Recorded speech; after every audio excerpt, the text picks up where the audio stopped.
কয়েকদিন ধরে টানা বৃষ্টি হচ্ছে। সেই বৃষ্টিতে বিভিন্ন জায়গায় জমছে জল। দিকে দিকে বহু মানুষ সমস্যার মধ্যে পড়ছেন। প্রদেশ কংগ্রেসের সভাপতি শুভঙ্কর সরকার বলেন, মানুষের প্রাণ বাঁচাতে হবে, সরকারকে উদ্যোগ নিতে হবে। যদি প্রবল বৃষ্টি হয়, ঠিক এই সময়টা বন্যা হয়।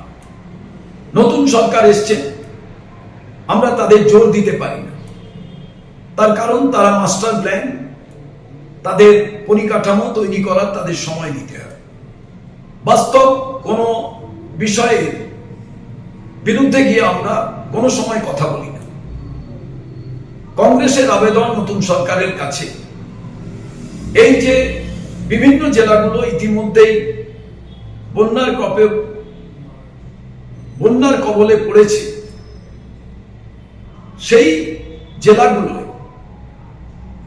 লোকাল অ্যাডমিনিস্ট্রেশন যেমন কাজ করছে, তেমন লোকাল অল পার্টি একটি মিটিং ডেকে আমার মনে হয় কিভাবে বিপর্যয় মোকাবিলা করা যায়